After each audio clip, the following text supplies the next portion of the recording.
मैं कैसे परिचय करूं उस व्यक्ति का जिनकी आवाज देश की ही आवाज नहीं बल्कि सारे विश्व की आवाज है।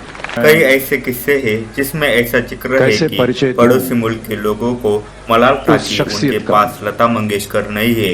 ऐसा ही एक किस्सा अमिताभ जिनका बच्चन ने नाम एक खुद अपने अवार्ड शो आप में के एक दौरान परिचय है। बताया था। देख लीजिए इस वीडियो में। मैं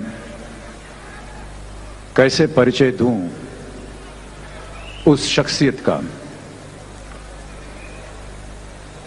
जिनका नाम खुद अपने आप में एक परिचय है। मैं कैसे परिचय करूं उस व्यक्ति का जिनकी आवाज देश की ही आवाज नहीं बल्कि सारे विश्व की आवाज है।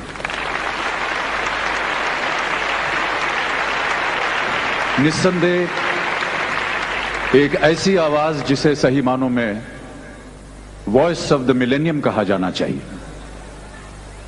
मैं कैसे परिचय दूं उनका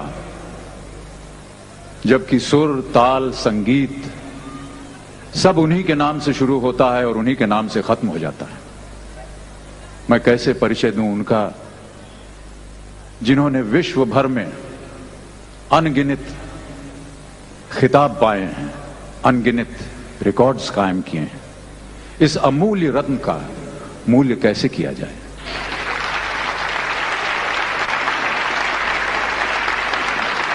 इन प्रश्नों का उत्तर देने के लिए न तो मेरे पास दिमाग है और ना ही शब्द। हमारे पड़ोसी मुल्क के लोग जब कभी हमसे मिलते हैं तो कहा करते हैं कि हमारे पास वो सब कुछ है जो आपके पास भारत में है, बस दो चीजें नहीं हैं, ताजमहल और लता मंगेशकर।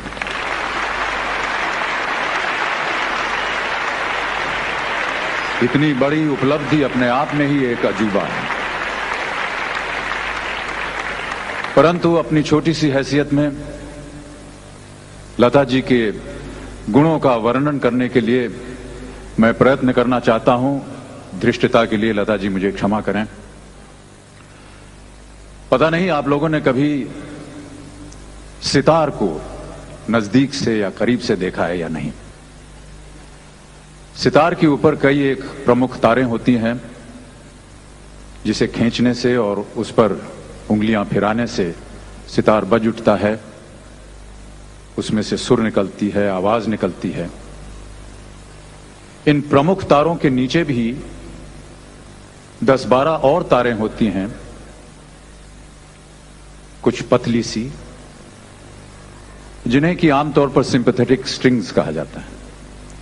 और जब कभी भी सितार वादक इनकी धुन, इनकी ध्वनि सुनना चाहता है तो वो अपनी छोटी उंगली से उन्हें छेड़ता है और उनमें से ध्वनि निकलती है। लेकिन अक्सर ये होता है कि अगर प्रमुख तार को ऐसे ढंग से खींचा जाए कि उनका सुर सही निकले तो ये सिंपैथेटिक स्ट्रिंग्स अपने आप बज उठते हैं। ये सिंपैथेटिक स्ट्रिंग्स इसलिए बज उठते हैं क्योंकि उस सुर में इतनी प्रबलता होती है, इतनी शुद्धि होती है कि उन्हीं के कारण ये तार अपने आप बज उठते हैं। लता जी के सुर में, लता जी के गायन में, लता जी की आवाज में मेरा ऐसा मानना है कि इतनी प्रबलता है, इतनी शुद्धि है कि वो मनुष्य की आत्मा के तारों को झंकृत कर देती है।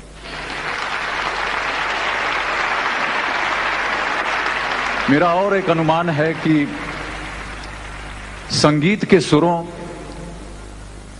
और परमात्मा के बीच एक बहुत ही अद्भुत और विचित्र बंधन है। और यदि कोई ऐसी डोर है या कोई ऐसा तार है जो मनुष्य की आत्मा को परमात्मा के साथ बांधता है, जोड़ता है, तो उस डोर, उस तार का नाम है लता मंगेशकर। देवियों और सज्जनों, साक्षात सरस्वती के इस रूप को मैं शत शत प्रणाम करता हूं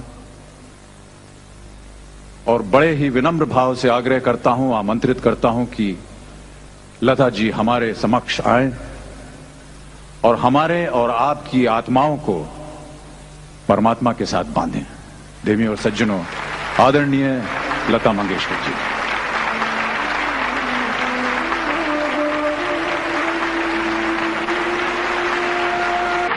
भाई और बहनों,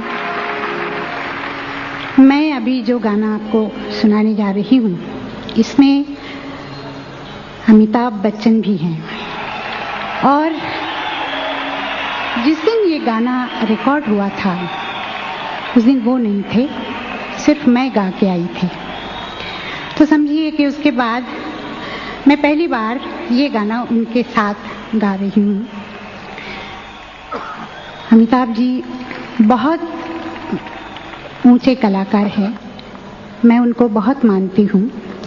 हो सकता है कि उनको बहुत लोग ये भी कहते होंगे कि लता आपका अभिनय पसंद नहीं करती, पर ऐसी बात नहीं है।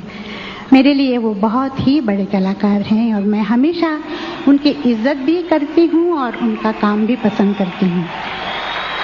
सबसे पहले वो मेरे साथ 1980 में अमेरिका आए थे और उन्होंने स्टेज पे पहला उनका परफॉर्मेंस था और वहाँ उन्होंने गाना भी गाया था और 2 शो में उन्होंने मेरे साथ शो करके और वो चले आए थे। मैं आज उनको विनती करती हूँ कि वो स्टेज पे आएं और ये गाना मेरे साथ गाएं। अमिताभ जी,